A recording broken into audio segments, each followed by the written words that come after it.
Welcome to the Hong Kong On Screen podcast, brought to you by Hong Kong On Screen, a Los Angeles-based non-profit organization promoting films and culture of Hong Kong. Hello everyone, welcome back to the Hong Kong On Screen podcast. Today we have a very special guest with us, Professor Chris Berry from King's College London. Professor Berry, why don't you go ahead and say a few words about yourself? Thanks, Justin. My name's Chris Berry. I teach film at King's College London, and I've been working on Chinese film since the late 1970s, believe it or not. I did my MA and PhD at UCLA, and in the 1980s, I was working for a few years in China Film Corporation, helping them with subtitles and their publicity materials and things like that, including at that time a lot of materials to do with the so-called fifth generation. Right, and today our episode's going to be part of our 4-part series on Farewell My Concubine, which is a seminal Chinese film released in 1993, and it's having its 30th anniversary this year. And it has a new 4K restoration and it's touring theaters worldwide. Farewell My Concubine is maybe best known for being the first and to date only Chinese language film to win the coveted Palme d'Or at the Cannes Film Festival, the top prize. And it's a melodrama that spans a few decades about an opera troupe with 2 actors, Die Yi and Xiaolou, who have a kind of unrequited gay romance, and then later in the movie, a prostitute, Ju Xian, also gets involved in this love triangle as they go through basically all the historical movements of China in the early 20th century. So because this is the Hong Kong On Screen podcast, and I want to first contextualize this movie as part of Hong Kong cinema and Chinese cinema, perhaps maybe curiously, this movie, even though it was made in China, made in Beijing, filmed entirely in Mandarin, it was Hong Kong's submission to the Academy Awards for the best foreign language film, as it was known back then. So, Professor Berry, I guess my first question for you is, to what extent is this a Hong Kong film, and to what extent is this a Chinese film, and why is there this kind of national category confusion going on? Well, I guess the main reason that it has Hong Kong attribution is because of the production circumstances, and that a lot of the production money came from Hong Kong. And that has to do with the situation of the fifth generation and also quite a lot of other directors in China after 1989, after the Tiananmen, so-called Tiananmen incident or Tiananmen massacre, and the fall of the democracy movement. At that point, the possibility for making critical or unusual films within the system in China kind of disappeared for a while. And so I think the authorities hoped that everyone would knuckle under and, toe the party line. But what they had not realized was that people like Chen Kaige, the director of Farewell My Concubine, and others were by then already quite famous internationally, and that they could get international production money for their films. And in fact, a lot of the East Asian producers, and I'm thinking here of not only Hong Kong, but also Taiwan and Japan, were aware of this very difficult situation these filmmakers were facing, and they were willing to try to help and try to support their productions, which they also believed had the potential to earn money. So that's the number one reason. And the number two reason is that Farewell My Concubine is based on a novel by a Hong Kong author. Mm-hmm. Yeah, so Farewell My Concubine actually has a production background that spans all 3 areas in the Chinese language diaspora, I guess. We have producer Xu Feng and the production company Thompson Films, which is actually a Taiwanese corporation, Xu Feng herself being a very famous former Taiwanese actress and nowadays a Taiwanese media property mogul. And then we have novelist, author Lillian Lee, also the screenwriter of this film.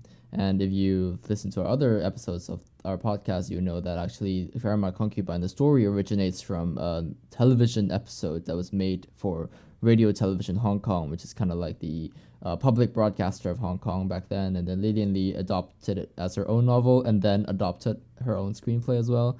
And then there's also maybe the most prominent part of this movie, which is the star Leslie Cheung, who is a very famous Hong Kong pop singer and actor and idol back then. And then obviously you have the director Chen Kai-ge and the rest of the cast, and the filming itself being done in Beijing. So it really is a true collaboration between Taiwan, China, and Hong Kong that is, I wouldn't say impossible, but very unlikely nowadays, 30 years later. We often forget that that was a very special period where, you know, after the Cold War started to come to melt a little bit in the 1980s, filmmakers, everybody, but especially filmmakers in Hong Kong and Taiwan, were very eager to reconnect with their counterparts on the mainland and vice versa. And so for a period, there were lots of connections and a very optimistic sense of, you know, rapprochement, new friendliness, and an emergent, they talk about, you know, Sandi, Liang An, Sandi, you know, two coastlines, or two banks, and i.e. Taiwan and the mainland, and three territories, the PRC, Hong Kong, and Taiwan. And there was this kind of sense of collaboration and mutual discovery and mutual admiration. Yeah. So we've talked a bit about this fifth generation term. So what exactly does it refer to? And yeah, tell us a little bit about what the fifth generation is. Okay. There are some different accounts of who the other four were. Okay. And so maybe we don't need to go through that. Yeah. But one crucial factor is that in mainland, in the PRC, at that time, there was only one film school, the Beijing Film Academy, and it would take in a group of students, train them over the next 3 to 4 years, 5 years maybe, graduate them, and then take in the next lot, right? So they had just had a group graduate in the early 60s before the Cultural Revolution began. Then they were closed down during the Cultural Revolution. And then they took in another group. So there was this big gap between the previous group and the group they took in the late 1970s that graduated in, I've got to be careful here, 1981 or 1982. And that is the group that is known as the fifth generation. So some people say it's 5 classes at the Beijing Film Academy, and some people go right back to the 20s and talk about, you know, different generations of directors. But everybody agrees that that group was the fifth generation. It's also important to recognize that the kind of films they were making were just so different from what people had seen coming out of China before, probably because of this long gap. And also the changes that China was going through already in the early 1980s. And so, you know, we were used to all these very boy loves tractor sort of socialist, you know, production, bumper harvest films. And then suddenly a whole lot of films that looked much more like auteur filmmaking started to come out. And that's what the fifth generation is known for. Yeah, and they were kind of very visually spectacular, huge production values, and very like a big upgrade in the visual cinematography department compared to the previous films. Would you agree? I think it was, I think I would say it was different. I mean, the previous films often also had very spectacular cinematography. If I think about a film like Serfs, you know, which is set in Tibet, it's very spectacular, but it's much more of a kind of very clean classical look rather than for example, I mean, they would never use the amount of shadows and darkness that you see in Farewell My Concubine. Everything would be very evenly lit. So it was much more that the sort of thing you would associate with Hollywood studio filmmaking, maybe, and that heritage.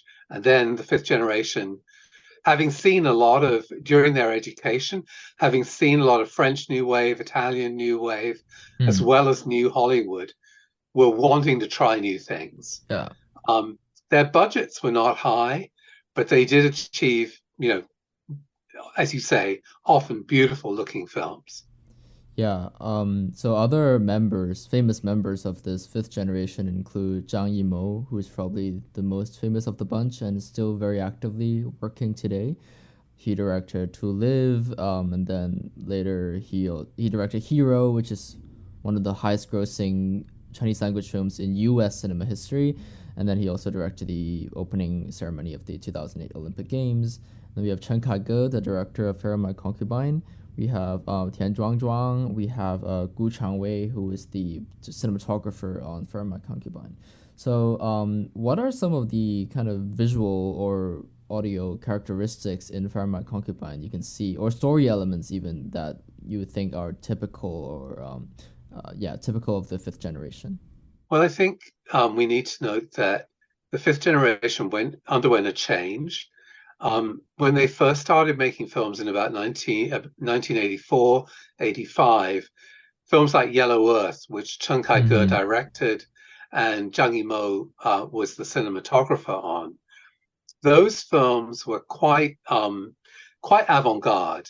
They were quite experimental in some ways, often very minimal dialogue, unusual cinematography. In the case of Yellow Earth, very low horizon lines and huge big skies and so on.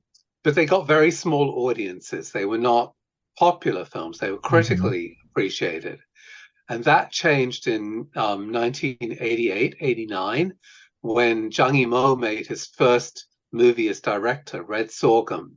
And Red Sorghum, although it was still in many ways in its narrative, which was a story set in the pre-revolutionary era, again in a sort of the rural wilds of China. That was not so dissimilar from some earlier ones, but the story was told in a much more engaging classic narrative way, with lots of pace and much more, and lots of music and so on. That film was a big hit at the box office in China, and it was also the film that won the Golden Bear. And I think it's fair to say Chen Kaige must have noticed that his cinematographer was perhaps outdoing him. And so Farewell My Concubine is a lot like, in its narrative structure, its paciness, its drama, and so on. It's much more like Red Sorghum. And then, of course, he also, what can we say, borrowed Zhang Yimou's star, Gong Li. Zhang Yimou discovered Gong Li with Red Sorghum. And so Chen Kaige borrowed her for Farewell My Concubine. And he was clearly trying to, catch up to Zhang Yimou, and indeed he did, because, as you said, he got the Golden Palm. Yeah. I also take note that the kind of historical melodrama element of it, to me, is very much a fifth generation thing, or at least it's appeared in other fifth generation films where you have this huge, like, historical epic outlook on, like, a few periods of Chinese history, from the First Republic of China period in the 1920s. The film starts there, and then it goes to the Japanese invasion, and then it goes to the Second Chinese Civil War, and then the communists come to power, and then the Cultural Revolution happens, and then the end of the Cultural Revolution. So the movie is just jumping through all these time periods, and then it's also very melodramatic. All the kind of character decisions coincide with the historical upheavals.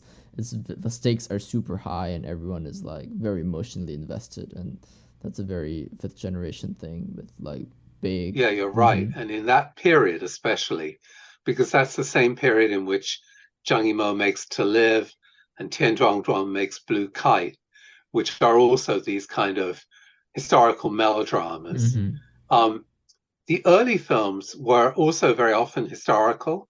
Tian Zhuangzhuang's Horse Thief, set in Tibet, supposedly before the revolution. Chen Kaige and Zhang Yimou's Yellow Earth, again set before the revolution.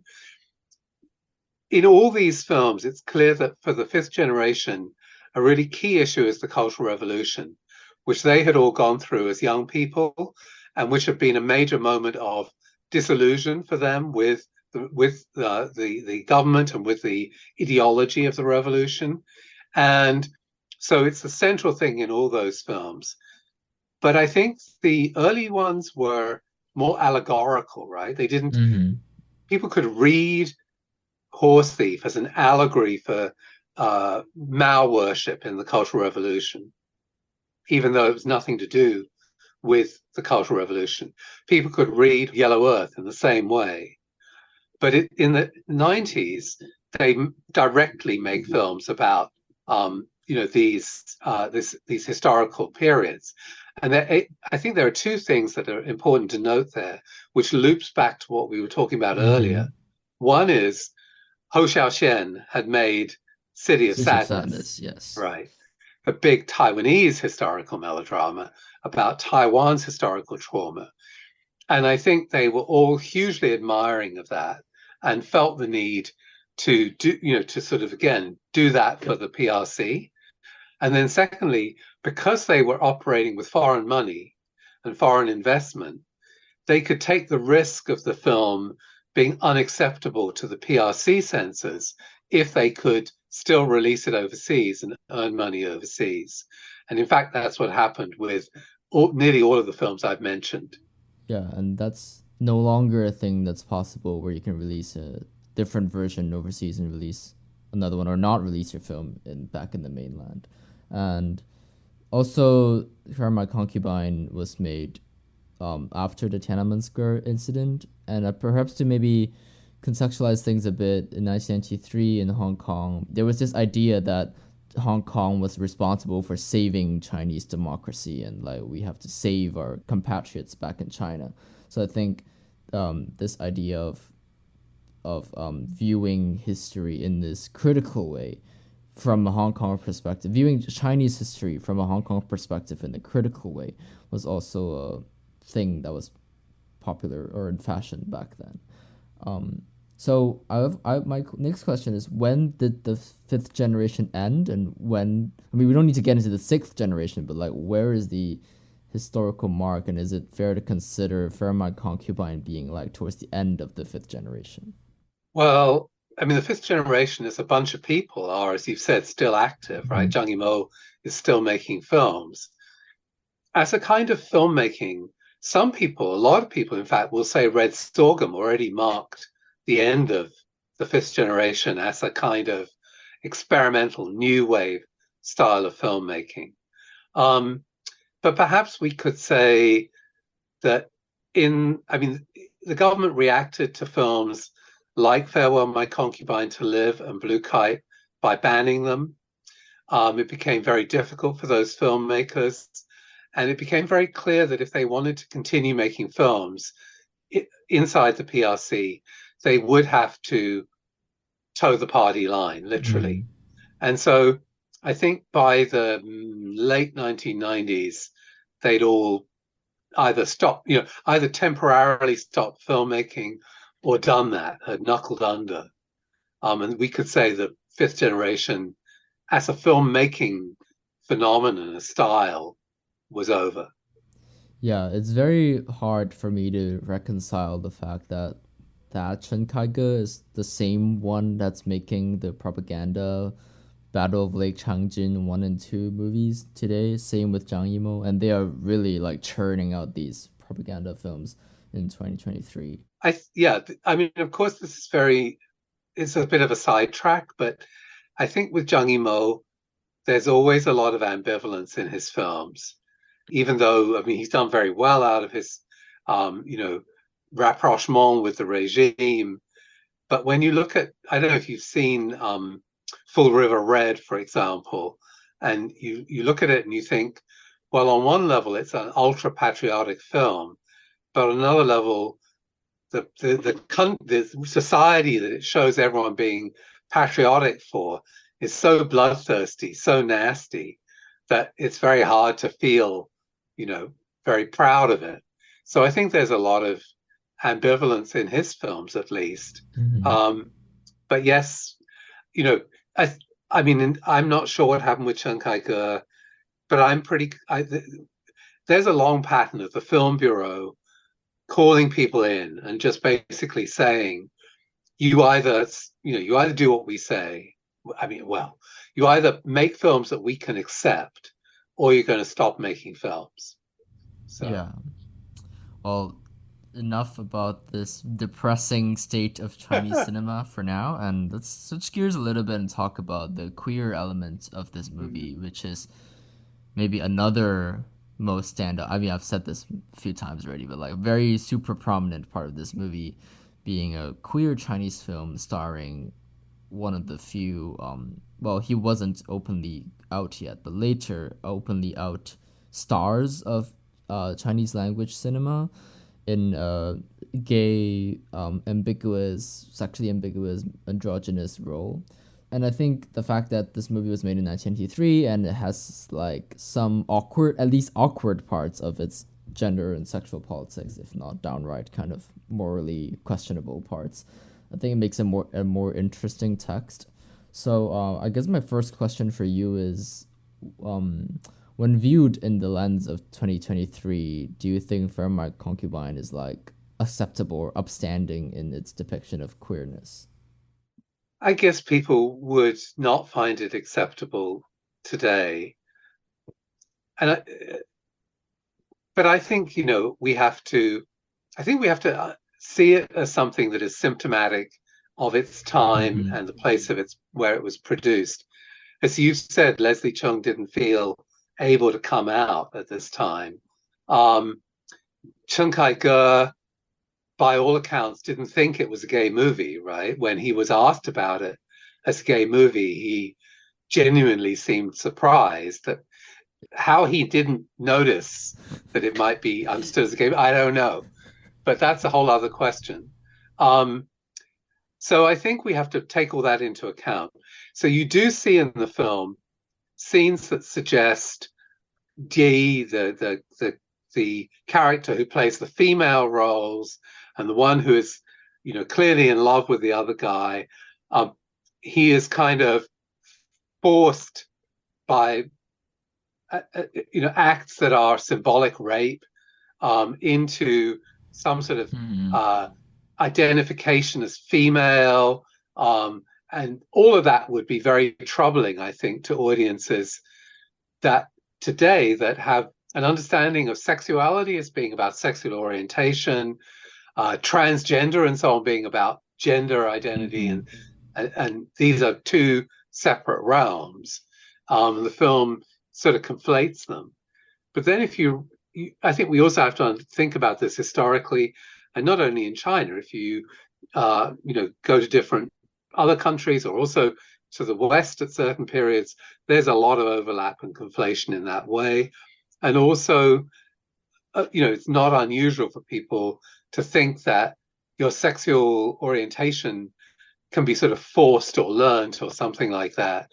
I'm not saying that I agree with that, but I'm not surprised that we see those kind of elements in the film.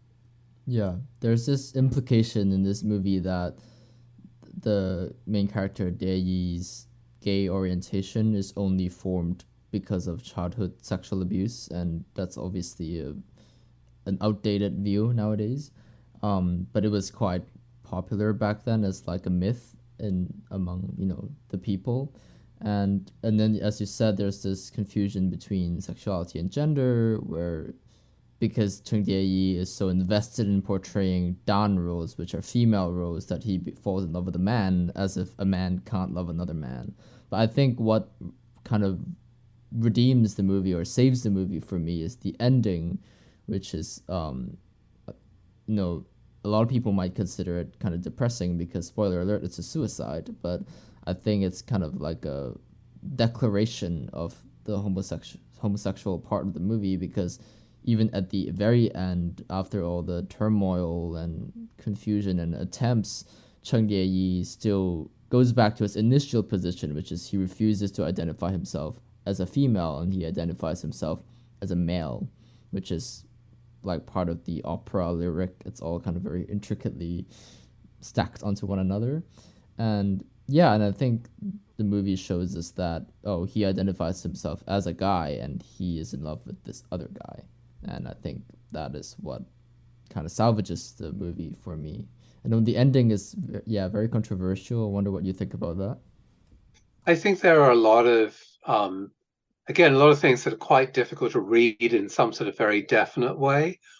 Chinese codes of masculinity anyway emphasize very strongly the idea of homosociality, strong bonds between men that are emotional bonds are not necessarily understood as sexual bonds. Yes. So again, that the very ending of the film, where yes, their affection for each other, their commitment to each other, if you like, is very sort of, even though it's a suicide scene, as you said, it's also sort of heartwarming in some sense. But it's also difficult to know how we should read Gay's position at that moment. And I think that's also quite complicated. If you look at lots of martial arts cinema, the idea of the brotherhood bond between martial artists who are, part of the same group or whatever, fighters who are warriors who are part of the same group, is often a very emotional relationship. And when those films are sometimes when they're shown in the West, especially older films, people laugh a bit because they're a bit embarrassed. Yes. So this is, again, makes it quite hard to read.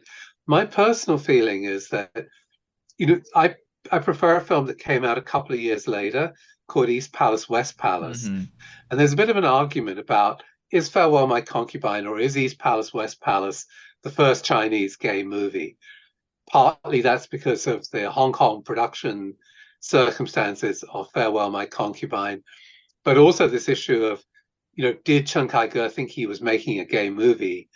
There's no question that Zhang Yuan did think he was making a gay movie. He made it entirely as a PRC movie. And I think the character in his film, although also problematic in many ways, which we don't have time to go into here, is somehow much even more defiant character. And that is a bit more appealing to me. But yeah, I think both films, whatever their problems, are landmark films in Chinese queer film history, for sure.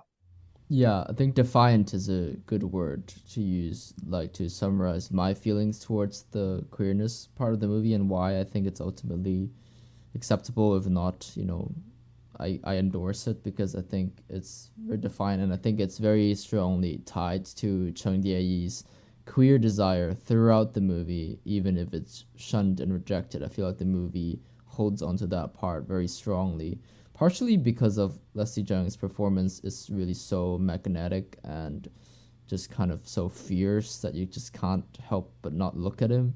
I don't even think Chen Kaige was necessarily kind of really mining it that much. Like, obviously he's in a very big part of the movie, but I think you can kind of feel this obliviousness of the camera towards the performance that he was giving. It's a little bit removed and he's not as much in the movie as I would think, because Leslie Cheung gets top billing out of the three actors, but it really is very balanced between the three characters in Love Triangle. But if you really watch the movie, then you can see like Leslie Cheung really steals the show. Of course, the original didn't have very much of a role for female characters.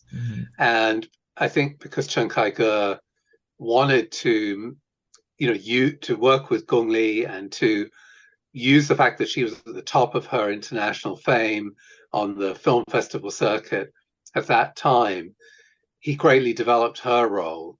I think she's pretty powerful in it as well. Although I agree with what you say about Leslie Cheung being really magnetic in the film. But for me, it's something I'm not so happy about. I feel the film, it would have been a tighter film if he hadn't done that, if he'd focused more on the relationship between the two men. But maybe that's just another indicator of the fact that he wasn't comfortable with the sort of gay element of the film. Yeah. And I think queerness is obviously not just related to gender and sexuality and who you love and who you choose not to love. I think another part of the movie that's very queer to me is that it's very much a performance movie to me. We have 3 very powerhouse performances in this movie. They're very melodramatic and they're very kind of high stakes, as I said. And also the movie is very interested in the idea of using performance and performativity as a weapon to kind of get what you want, to negotiate in politics. And this line between reality and fiction and kind of losing yourself in the fiction, that's also a very queer concept. And this weaponization of sexuality and performance, like, is sexuality a performance? Is it real? Like, is Leslie Cheung, is Cheng Dia-yi, the character, kind of performing? And then he obviously at one point literally performs to kind of win his lover's freedom. So I think the movie is interested in these ideas as well, not just necessarily on the level of, oh, is Cheng Dia-yi in love with Xiaolo in a gay way or not? Yeah. I also want to add that I think maybe not to justify Chinese culture a bit in like early 20th century, which I'm sure was very homophobic, but I think it's quite amazing to me that a cisgender male actor could play female roles and become like a national opera star, a celebrity. I think that's not something that necessarily can happen today or in English-speaking regions. And I think that you can think of that as quite progressive in some way. Again, I think it's a different world, right? It was completely conventional in Beijing opera that all the roles were played by men. There are other opera forms where all the roles are played by women, right? And certainly part of what the audience appreciated was the performance skills in being able to perform the opposite gender. In the case of Beijing opera, it's also well known that there was a high level of what we would today call sex work involved with Beijing opera. That these roles, the Dan roles, the female roles, were highly eroticized among the connoisseurs. So, but while we think of being gay as an identity, right?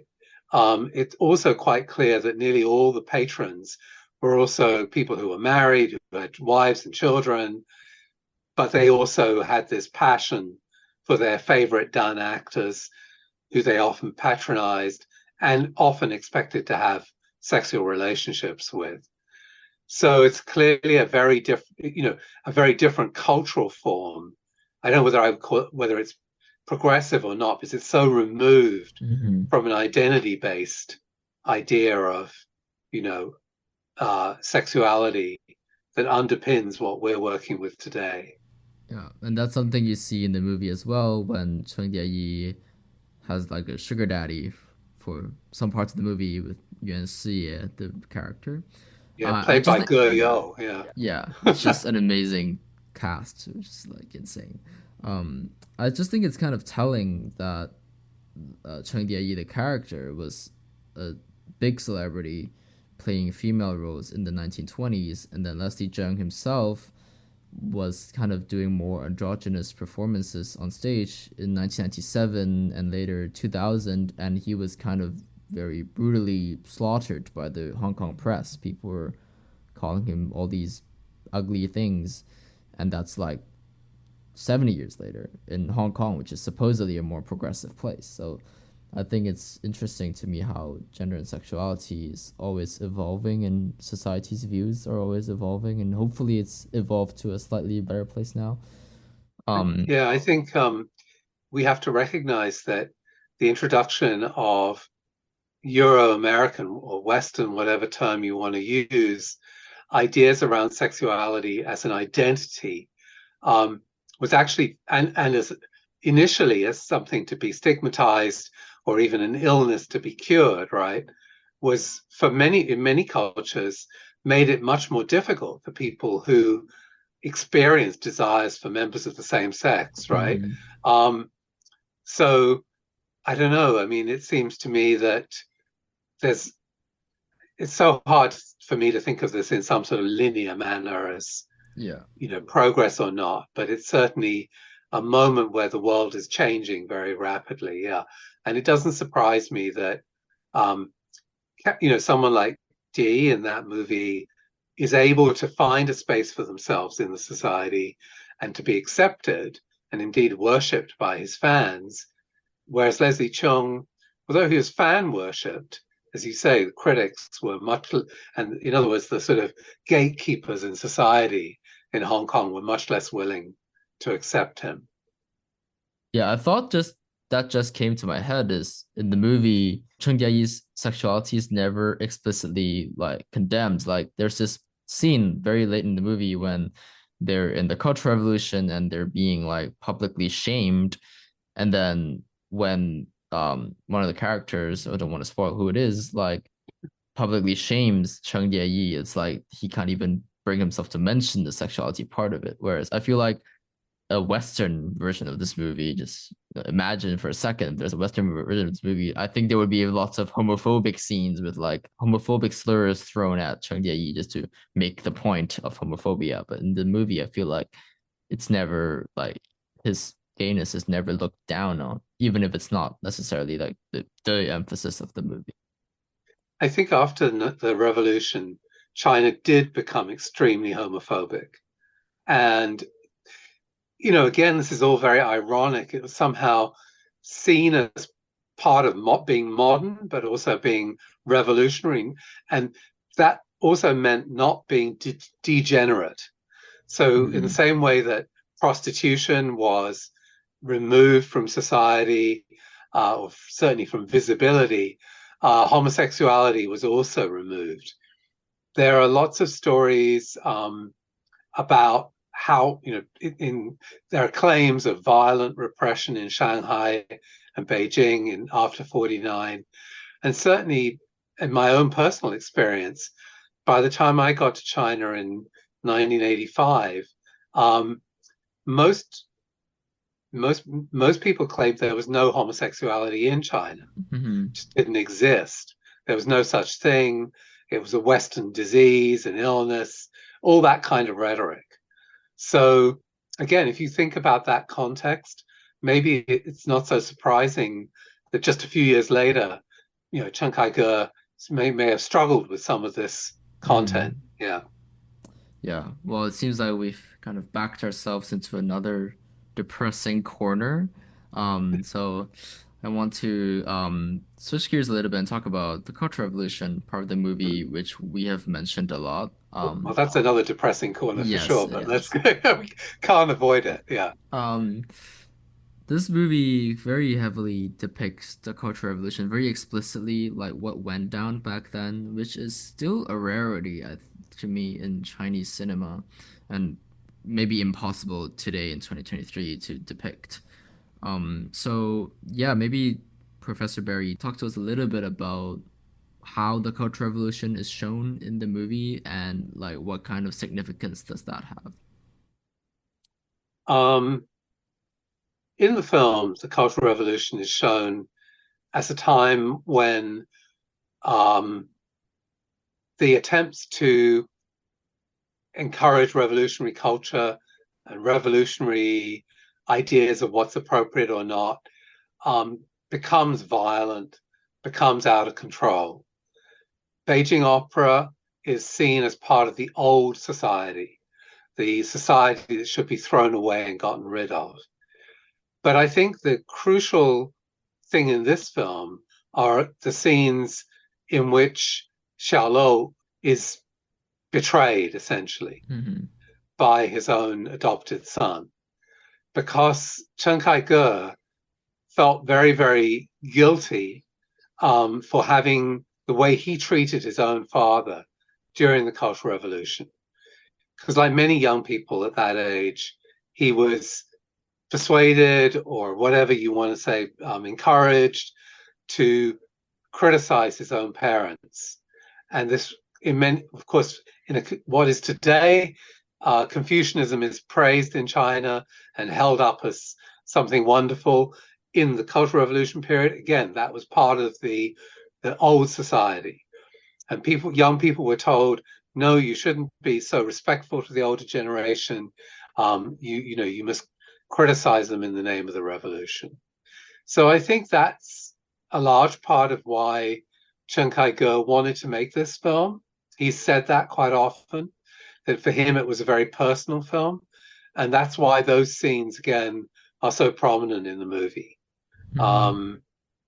So yes, I think that's what I would say there. The Cultural Revolution, when it was launched in 1965-66, Mao's slogan was, "It is right to rebel." And he encouraged students, high school students, university students, to rebel. They were given the right to travel all over the country, free of cost, to go and conduct their revolutionary activities. And a lot of older people were murdered, frankly. And at a minimum, very viciously criticized. You hear this term criticism. Criticism doesn't just mean somebody saying, well, we don't agree with you. It was quite physical. It was often public. It was often painful, literally, physically, and it was certainly humiliating. Yes, and you can see that in the movie as well when they're later publicly shamed in like a plaza of thousands of people. I think it's shocking to me how explicit it is in this movie and how kind of suddenly it happens. Really, all the major historical events that happen in this movie are quite sudden, and they just suddenly jump like 2 or 3 years ahead, and you just like it just happened. The Japanese are in town, right? Yeah. Shock horror, yeah. I think I mean, you can say it's kind of like sloppy writing, but I do think it kind of captures the brutality and the suddenness of all the historical changes that China went through back then. I think it's also about saying how for ordinary people, they were very much, these things sort of suddenly happened to them very often. They weren't in a situation of control or choice. Yeah. Yeah, I think this time watching this movie about the Cultural Revolutionary part, what stood out to me was happened even before the public shaming scene. There was this very long, minutes long take between Xiaolou and Zhu Xian in their home, and they're smashing all these relics they had in the past, which are maybe precious props or costumes from opera productions, perhaps, and they're in normal people plainclothes. Like I think it's one of the few times, or to me, it was the first time really seeing them out of their like opera costumes in Cultural Revolution style kind of communist clothes, and it was very startling to me. I thought the movie was very successful in portraying this crushing heartbreak of these people trying to preserve a national art form, their culture, and failing at the same time, struggling and failing. And it really was very crushing to me to see like also Die Yi, the character, fighting so hard to preserve Beijing opera, and it was replaced by Yang Banxi, which is the Chinese communist propaganda style of opera. Not to say which one is superior or whatever, because that's a subjective thing, but like it was essentially replaced and wiped out of the country, and it's like that crushing weight is really very difficult to bear throughout in the second half of the movie, and yeah. I think this movie also go ahead. Go ahead. I think this movie also kind of dangerously suggests that Japanese people were more appreciative of Beijing opera than Chinese people, which I thought was very interesting to me. I actually didn't know that. I don't know if it's fact or fiction, but yeah, I think that's a kind of contemporary globalist kind of view on things, and certainly dangerous today if you suggest that. Yeah, you couldn't Japanese do that people, today. Yeah. I think again, I think attitudes towards, traditional Chinese culture have changed a lot. So even in the 1980s, I remember when I was there, very few young people my age, so in their 20s, had any interest in traditional opera. And even people in their 30s and 40s mostly dismissed it and didn't understand why. But, the style of music is so different from contemporary popular music, so you can see why maybe people didn't relate to it. And all those things that have now been reclaimed as national treasures, and are back in, at least being preserved. And I think indeed there is a new generation of people who are genuinely interested in them. But as for the portrayal of the Cultural Revolution, I think we need to remember that in the years after the Cultural Revolution, in other words, from about 1977 to about 1981, there were at least 80 or 90 movies made about the Cultural Revolution era. And they were very explicit about how violent and destructive it had been for many people involved. But in 81, the Chinese government sort of declared that the question of the Cultural Revolution had been settled, if you like. And so after that, it became much more difficult to make films about it. It wasn't impossible, but it's more difficult. And that's still true today. I mean, Zhang Yimou, just a few years ago, made a film called 1 Second, which went back to the Cultural Revolution again. Clearly for him and his generation, it's the sort of original trauma moment. But the film was withheld from, I think it was supposed to premiere in Berlin, if I remember correctly, and it was pulled at the last minute. And, it took a long time before it was released and presumably went through quite a bit of censorship. Yeah. And I think going back to what you said about Beijing opera and Chinese opera, I was born even later than the movie came out. And I do think of Beijing opera and Cantonese opera as this kind of archaic thing where I don't really even understand like the appeal. Like, what are these people singing? I can't understand a word. And I think the Cultural Revolution was definitely responsible for a lot of that kind of destruction of that heritage. But yeah, it's certainly difficult to understand anything that happens in those opera scenes. But I've never watched it with Chinese subtitles. I wish it was available. Usually with this restoration, for example, it's usually if you watch it in the US or the UK, it's only available with English subtitles, which I think is a shame because I really wish I could understand more of the lyrics that they were singing. But yeah, it certainly was a huge phenomenon like 100 years ago and a very different society and culture back then. Yeah, I mean, some people draw parallels between the Cheng Jie character and Mei Lan Fang, who was, a sort of megastar of Beijing opera in the 20s and 30s. And he was very much one of the people who he played those Dan roles like Jie, but he was also one of the people who made Beijing opera not just a local form, but the national treasure, the national opera. And as you may know, he toured internationally all over the world, including to Moscow, where Eisenstein saw him performing and talked about how he got a lot of his ideas for things like associative montage and so on from watching Beijing opera. So, it was a form that then was very much more appreciated. But yes, I mean, I do remember one of my colleagues in the office when I was in China. I asked her whether she liked Beijing opera, and she said it sounded like cats mating, and so I mean, I got the sense, okay, it's not so hot these days. Yeah. Yeah. And another, I guess, going back to another thing you mentioned, which was like the Communist Party after Mao Zedong's death, they toppled the Gang of Four, and then they toppled the forces behind the Cultural Revolution, and suddenly the Cultural Revolution was a bad thing, and you were even encouraged to criticize it. And it's like, what you were allowed and not allowed to do was totally at the whims of the party and whatever they preferred at the moment. And I think that's why there was a lot of literature, which is generally referred to as scar literature, referring to the scars of the Cultural Revolution, and movies back then that were allowed to criticize the Cultural Revolution. And then, as you said, it kind of faded away a bit, and nowadays it would be very difficult again to go back to that moment.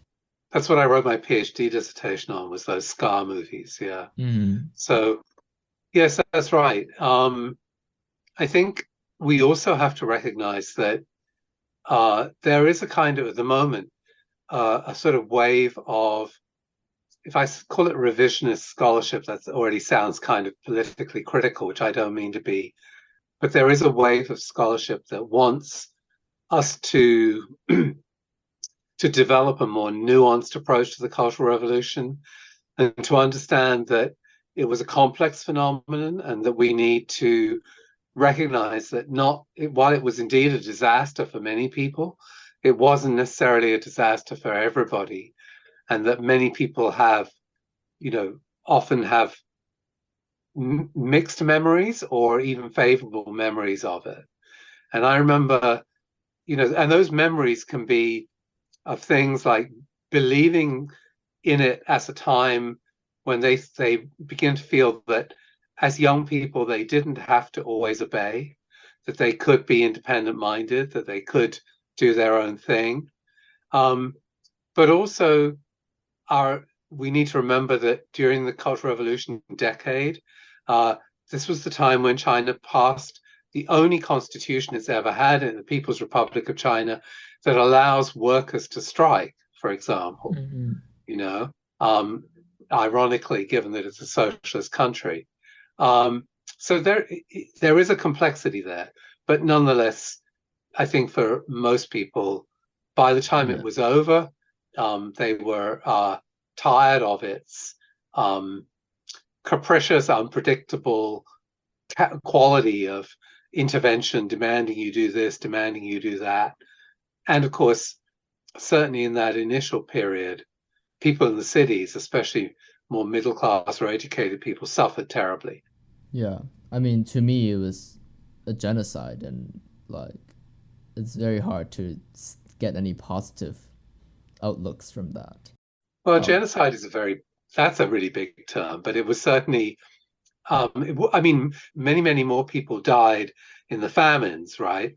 That were the cause of bad government policy. So in terms of deaths, but the difference was the disaster was very much something that happened in the cities in the Cultural Revolution. I mean, there were problems in the countryside too, but in the Great Leap Forward and the famine that followed that at the end of the 50s and early 60s, that was especially a problem in the countryside. Yes. In the cities, people still had food, and it wasn't so visible, if you like, for a long time. But I remember in 1986, I had with other foreigners living in China, we had various Chinese friends, although it was pretty hard to make contact in those days. But one friend of mine was somebody just an ordinary person who worked in a hospital. He wasn't a doctor or anything, but he got in, we didn't see him for a while, and then we heard he had been injured, and he was back home on what had been a commune, must by then have been a cooperative, with his family. And so we all cycled out there, and his parents were just ordinary farmers, right? And I don't know how the topic turned to the Cultural Revolution and so on, or that period, but I was very sort of surprised because his mother just said immediately, I remember what happened. I said to her, so how's life? How are things now? And she said, oh yeah, we're doing okay. And then unprompted, she said, but of course it was much better when Jiang Qing was around, And I said, what do you mean? And she said, well, we had meat then, right? We could afford meat. Mm-hmm. So, in her mind, it was just about sustenance. Living, right? Yeah. And at that particular time in the early 80s, mid 80s, people in the countryside were not doing very well. Yeah. Yeah, it's really kind of incredulous what you just said. Yeah, I don't know. We've divulged quite a bit, but I guess going back to the movie, you would Mm. consider Fair My Concubine scar literature, right? Well, you could, yes, you could do, I suppose. But I think the original short story was not so much scar literature because Lillian Lee, who wrote it, is not somebody who went through all that. And she's not, most scar literature is sort of survivors Yeah, yeah. literature, if you like. So you could say that it's a kind of Scar movie, but or an extension of the Scar movies. But the Scar movies were really the late 70s to the early 80s. And they are films where the majority of the plot was about the Cultural Revolution, right? Whereas in this Mm, film, it's prominent, it's just one episode. But I think it is the episode that made Chen Kai-girl want to make the movie. So I okay. don't think so it's another thing where I think, I don't think he wanted to make a gay movie. I'm pretty sure about that. I think he did want to make a movie that was about, you know, father-son betrayal and regret around that and the Cultural Revolution and the terrible, yes, scar that left behind. Yeah, it's interesting you say that because the betrayal you're talking about with the character Xiao Si is like most people would consider a minor part of the movie, but and maybe a lot of people would consider it like weird, like maybe you can even remove that. I don't know if it's part of the 20 minutes that were removed by Harvey Weinstein, but maybe it was. But yeah, if that's definitely makes me think about the movie a little differently. Yeah. Yeah, I'm pretty sure that wasn't removed by Harvey, but actually, I don't know what was, but I remember that being in the movie that I saw 30 years ago. Yeah. Yeah. Well, I guess this brings a fitting end to, I don't know how it's fitting. This brings an end to our episode. I guess if there's a one positive takeaway is that it was possible to make this movie in 1993 and it won a lot of awards. It was famous. It's definitely left a very big cultural landmark. And we have Leslie And it Jones' holds up performance. well. I mean, Yeah. watching it again 30 years later, it's stunningly beautiful, the restoration. And I say it's a very compelling movie. As you said, and a lot of that is related to what you were saying earlier about the emphasis on performance, right? And drama. And so Hmm. in that way, it's very engaging. And I mean, we've made it sound like a very, very, very serious movie, which it is, but it's also a good watch, right? Yeah. It's very melodramatic in a way that is very unfashionable True. today, and people are always screaming and yelling and crying and like throwing plates, and it's very kind of a throwback kind of sentiment, and yeah, I really enjoy that part of the movie. Um, and yeah, I'm also very glad that Leslie Jones' performance was preserved through this movie.